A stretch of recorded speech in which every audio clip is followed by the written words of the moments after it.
Class में शिक्षक जब लॉ ऑफ ग्रेविटी पढ़ा रहे थे तभी एक बच्चे ने बहुत ही अच्छी बात कही कि न्यूटन ने अगर गिरे हुए सेब के जगह गिरे हुए लोगों को देखे होते तो आज हम लॉ ऑफ ग्रेविटी की जगह लॉ ऑफ ह्यूमैनिटी के बारे में पढ़ रहे होते, जो समाज, देश और समूची दुनिया के लिए बेहद महत्वपूर्ण होता।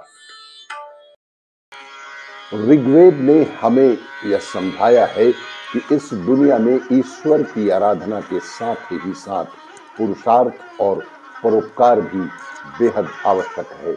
हमारी सभ्यता और हमारी संस्कृति ने हमें पुरुषार्थ और परोपकार करने की शिक्षा दी है।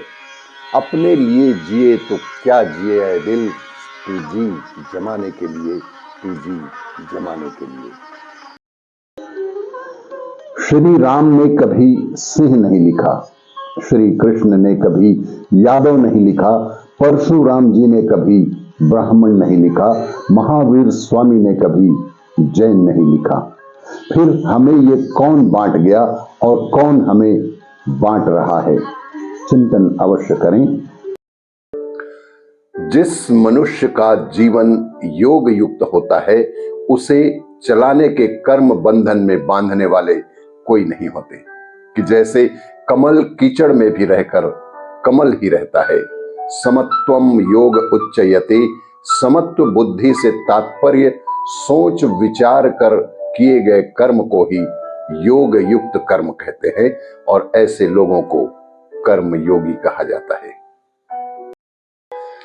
कन्फ्यूशियस एक बार चीन के राजा को एक बेहद बूढ़े व्यक्ति के पास ले गया जो कुआं खोद रहा था।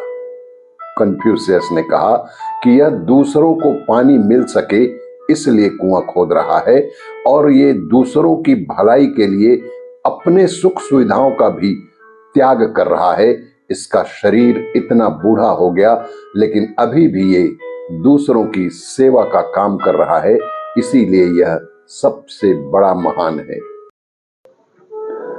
प्रकृति हमेशा एक मार्गदर्शक के रूप में हमें प्रेरित व उत्साहित करती रहती है। हर पेड़ पौधे, फूल पत्ती का एक मौन संदेश हुआ करता है और वह यह कि हम स्वयं को निरंतर गतिमान और संतुलित रखें।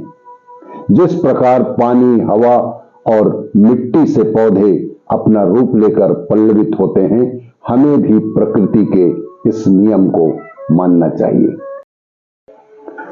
इंसान जो सबसे बड़ा काम कर सकता है वह है दूसरों की सेवा करना, दूसरों को कुछ देना।